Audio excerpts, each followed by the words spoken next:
जो एनसीईआरटी की किताब है उसकी प्रश्नावली हम अध्ययन करेंगे।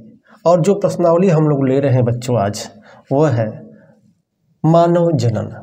तो मानव जनन का जो प्रश्नावली है, ठीक है, उस प्रश्नावली का पूरे प्रश्नावली का हम लोग हल देखेंगे।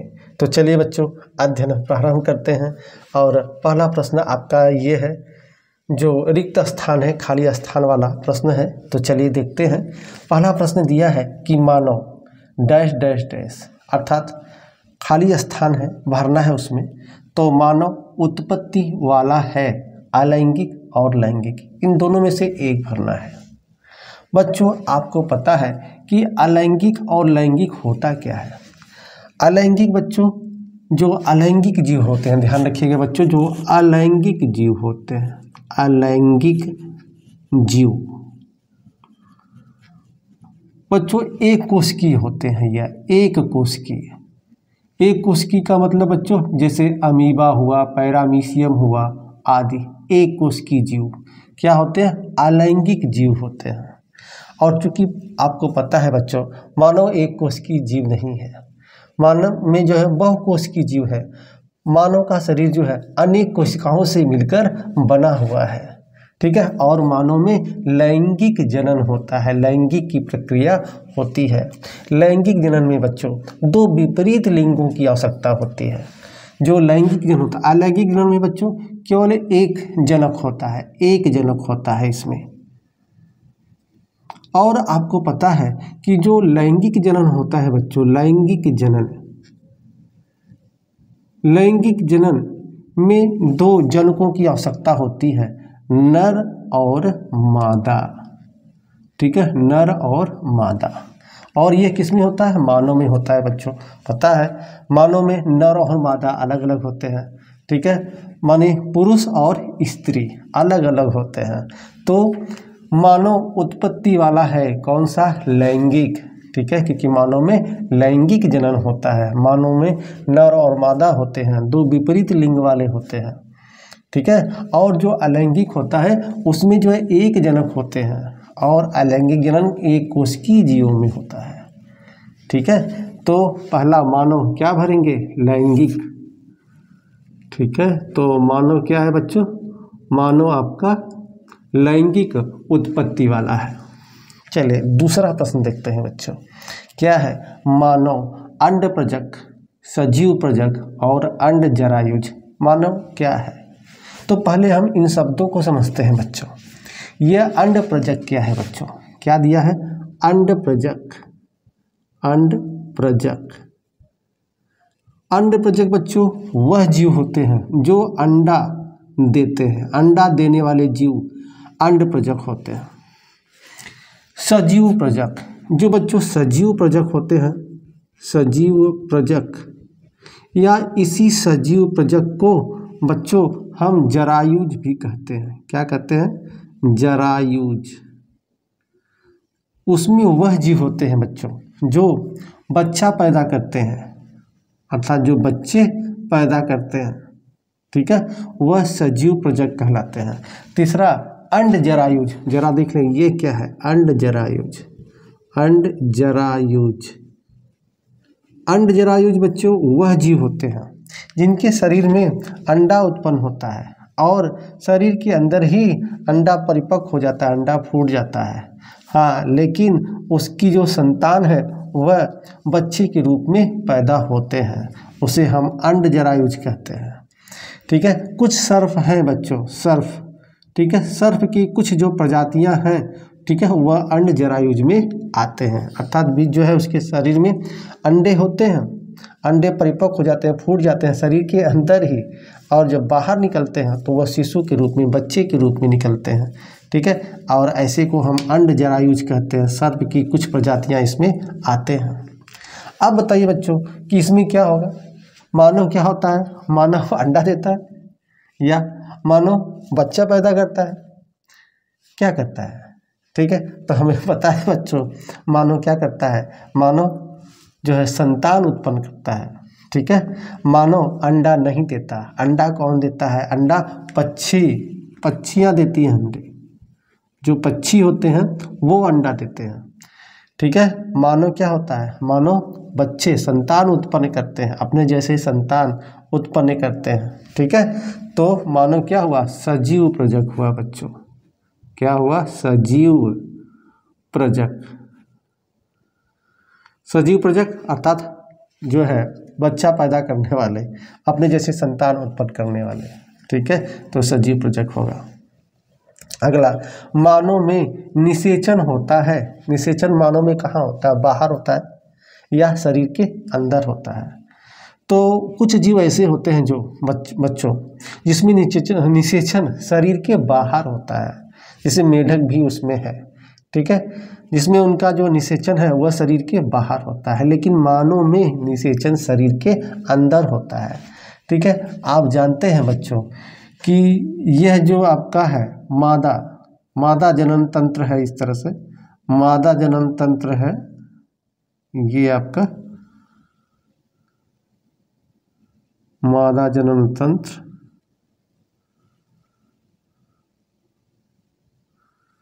ठीक है बच्चों, ये मादा जो है जनन तंत्र का चित्र है।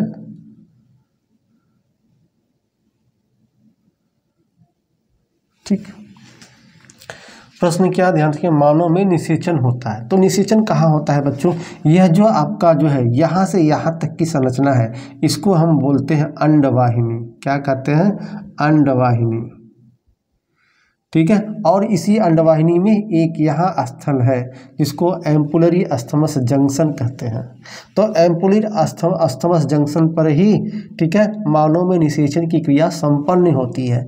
यहाँ पर जो है अंडाशय में अंडाणु उत्पन्न होता है, यहाँ से जो है ये आ जाता है एम्पुलरी अस्थमस जंक्शन पर, और जो यहाँ पे स्पर्म है, स्पर्म यहाँ से यहाँ तक आ जाते हैं, और यहीं पर दोनों फ्यूजन करते हैं, संलयित होते हैं, और निषेचन की क्रिया संपन्न होती है। तो यह शरीर के अंदर होता है, अर्थात स्त्री में होता है और अंडवाहिनी में होता है। ठीक है बच्चों, तो समझ में आया कि मानव में निषेचन कहाँ होता है। मानव में निषेचन आंतरिक होता है, अर्थात शरीर के अंदर होता है, शरीर के बाहर नहीं होता। ठीक है, शरीर के अंदर होता है। अगला प्रश्न है बच्चों, नर और मादा युग्मक क्या होते हैं, अगुणित होता है या द्विगुणित होता है। तो ध्यान रखिएगा बच्चों कि एक नर होता है और दूसरा मादा होता है। नर में नर युग्मक होता है, नर युग्मक, और मादा में मादा युग्मक होता है, मादा युग्मक। नर में जो नर युग्मक है बच्चों उसको हम शुक्राणु कहते हैं, और मादा में जो मादा युग्मक है बच्चों उसको हम अंडाणु कहते हैं। दोनों में गुणसूत्रों की संख्या n होता है बच्चों। ठीक है, अब जब ये दोनों फ्यूजन करते हैं, अर्थात दोनों जो है संलयित होते हैं, तो यही क्रिया निषेचन कहलाती है। ठीक, और फिर यहाँ पर बन जाता है युग्मनज। क्या बन जाता है यहाँ पर बच्चों, यह बनता है युग्मनज। ठीक है, तो यह बनता है बच्चों युग्मनज बनता है, और यह युग्मनज 2n होता है। ठीक, तो पूछ क्या रहा, जरा ध्यान से देखिए बच्चों कि नर और मादा युग्मक होते हैं अगुणित या द्विगुणित। तो बच्चों ठीक है, नर युग्मक शुक्राणु, देखिए इसमें गुणसूत्रों की संख्या n है, और मादा युग्मक में भी अंडाणुओं की संख्या n है, n है। तो जब n संख्या होंगी, अर्थात इनकी गुणसूत्रों की संख्या आधी है, तब यह अगुणित कहलाते हैं। क्या कहलाते हैं, अगुणित। तो ध्यान रखिएगा बच्चों, ठीक है, नर युग्मक और मादा युग्मक क्या होते हैं, अगुणित होते हैं, इसमें गुणसूत्रों की संख्या आधी होती है। तो नर और मादा युग्मक क्या होते हैं, अगुणित होते हैं। उत्तर होगा इसका अगुणित। ध्यान से समझिएगा बच्चों, अक्सर प्रश्न पूछा जाता है। अगला प्रश्न है बच्चों, युग्मनज होता है अगुणित या द्विगुणित। यहाँ देखिए बच्चों, यह युग्मनज हो गया। अब युग्मनज में देखिए आधा गुणसूत्र जो है नर से और आधा गुणसूत्र मादा से, तो यह एक n इस नर से और एक n इस जो है मादा से, यह दोनों मिलकर n 2n का निर्माण कर लेते हैं, अर्थात यह युग्मनज क्या हुआ, यह युग्मनज द्विगुणित हुआ। ठीक है, देखिए यन की संख्या कितनी होगी, 2 हो गई है। यहाँ यन की संख्या 1 है, ठीक है, तो अगुणित है। यहाँ यन की संख्या 2 है तो द्विगुणित है, अर्थात इसमें गुणसूत्र जो है पूर्ण है, इसमें गुणसूत्र की संख्या पूर्ण नहीं है, तो यह अगुणित होता है। नर युग्मक और मादा युग्मक अगुणित होता है, और इनके संलयन से, फ्यूजन से जो युग्मनज बनता है बच्चों, वह युग्मनज द्विगुणित होता है, क्योंकि इसमें गुणसूत्रों की संख्या 2n होती है, ठीक है। तो यह क्या होगा बच्चों, यह द्विगुणित होगा, युग्मनज द्विगुणित। चलिए 6 देखें, एक परिपक्व पुटक से अंडाणु ओवम के मोचित होने की प्रक्रिया को क्या कहते हैं बच्चों। तो एक परिपक्व पुटक से अंडाणु जो ओवम मोचित होता है, इस प्रक्रिया को बच्चों हम लोग कहते हैं अंडोत्सर्ग। क्या कहते हैं, अंडोत्सर्ग। क्या होता है बच्चों यह अंडोत्सर्ग, तो ध्यान रखिएगा कि यह जो है इस तरह से आपका ग्राफियन पुटक होता है बच्चों, यह ग्राफियन पुटक होता है, इस तरह से ग्राफियन पुटक होता है। जब यह ग्राफियन पुटक जो है परिपक्व हो जाता है बच्चों, ठीक है, तो यह फूट जाता है, और ये अंडाणु जो है यह क्या हो जाता है, यह इस ग्राफियन पुटक से बाहर निकल आता है, ठीक है। जब यह बाहर निकल जाता है तो उसके इसी क्रिया को बच्चों हम लोग कहते हैं अंडोत्सर्ग। क्या कहते हैं, अंडोत्सर्ग कहते हैं।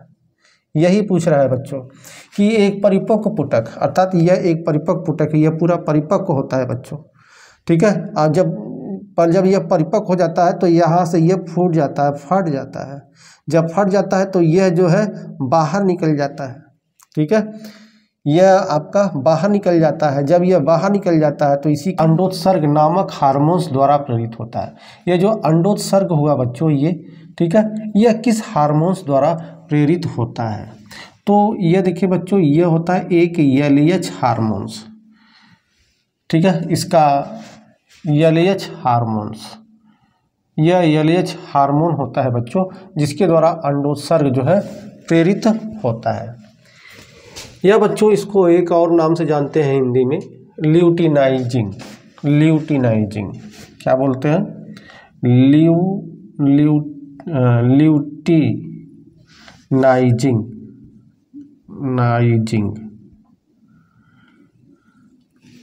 ठीक है, ल्यूटिनाइजिंग, या इसी को जो है बच्चों हम लोग संक्षिप्त भाषा में LH हार्मोन्स कहते हैं, जिसके द्वारा अंडोत्सर्ग प्रेरित होता है। ठीक बच्चों, अगला प्रश्न देखते हैं। दिया है नर एवं स्त्री के युग्मक के संलयन या फ्यूजन को कहते हैं, कि नर और स्त्री के युग्मक के संलयन, यह नर का युग्मक है, नर युग्मक, यह मादा का मादा युग्मक है। जब ये लोग दोनों मिलते हैं, संलयित होते हैं, अर्थात फ्यूज होते हैं, फ्यूजन होता है, तो इस क्रिया को क्या कहते हैं बच्चों, तो इस क्रिया को हम लोग कहते हैं निषेचन। क्या कहते हैं, निषेचन। तो यही कह रहा है कि नर एवं स्त्री के युग्मक के संलयन या फ्यूजन को कहते हैं, क्या कहते हैं बच्चों, निषेचन कहते हैं। ठीक है बच्चों, प्रश्न है कि निषेचन संपन्न होता है। निषेचन, यह जो निषेचन हुआ बच्चों, अर्थात नर युग्मक और मादा युग्मक कहाँ मिलते हैं, तो इसका उत्तर हो सकता है बच्चों कि ये देखिए, ये यहाँ से लेकर यहाँ तक या यहाँ से लेकर यहाँ तक एक जोड़ी होता है अंडवाहिनी। एक जोड़ी क्या होता है बच्चों, अंडवाहिनी।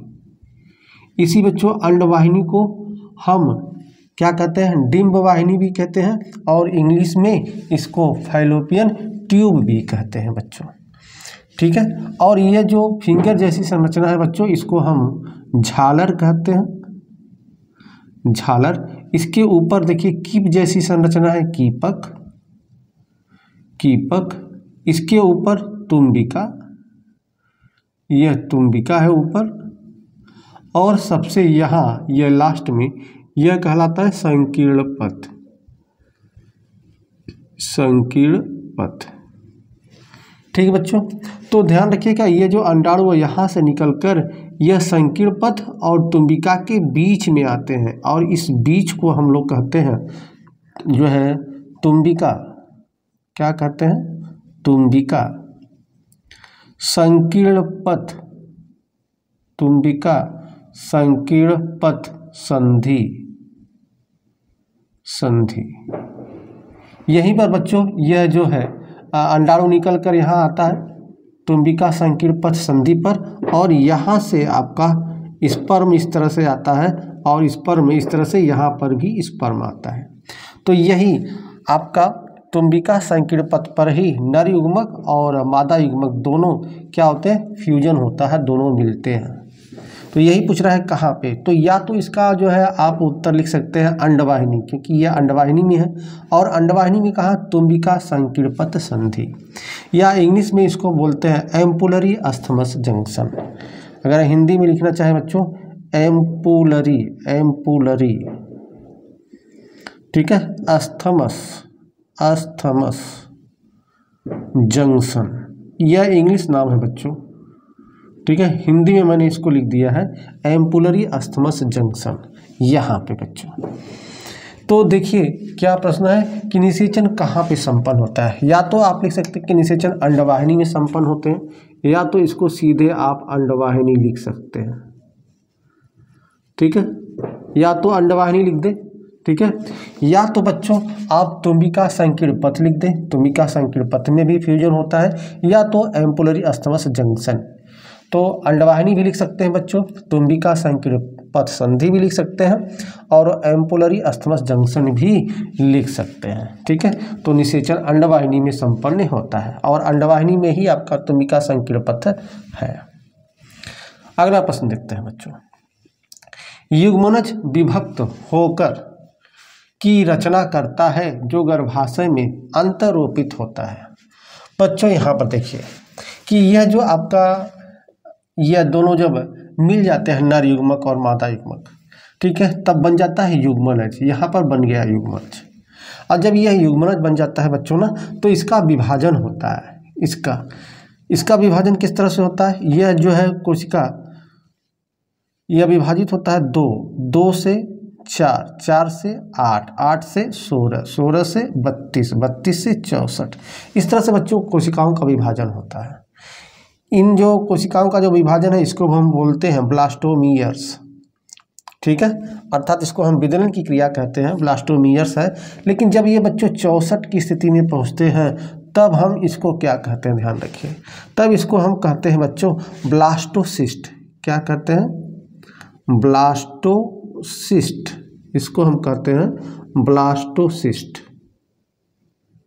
या बच्चों इसी को ब्लास्टोसिस्ट या इसी को ब्लास्टुला भी कहते हैं बच्चों, ब्लास्टुला, इसी को हम लोग ब्लास्टुला भी कहते हैं। तो प्रश्न क्या है कि युग्मक विभक्त होकर किसमें, ब्लास्टोसिस्ट, यहाँ लिखेंगे आपका उत्तर आएगा ब्लास्टोसिस्ट। चाहे तो बच्चों आप ब्लास्टोसिस्ट भी लिख सकते हैं, ब्लास्टोसिस्ट, या तो आप ब्लास्टुला भी लिख सकते हैं।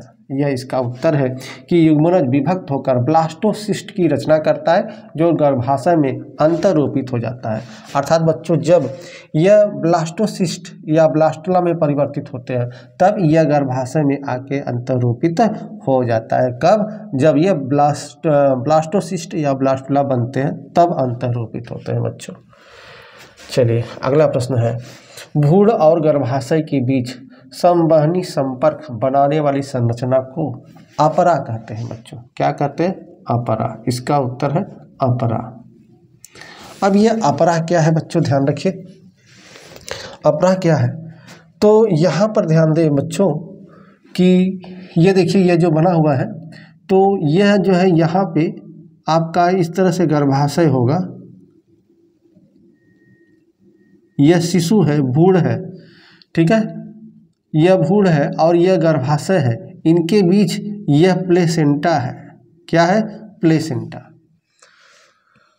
या इसी को अपरा कहते हैं बच्चों। जो प्लेसेंटा या अपरा जो होता है उसी से जो बच्चे को पोषण मिलता है, माँ से जो पोषण मिलता है इस अपरा द्वारा ही मिलता है। अर्थात माँ जो भी खाती है, ठीक है, उस शिशु को, उस भ्रूण को अपरा द्वारा ही पोषण प्राप्त होता है। तथा जो भ्रूण है अर्थात जो शिशु है उसका अवशिष्ट पदार्थ भी बच्चों इसी अपरा द्वारा ही बाहर निकलता है।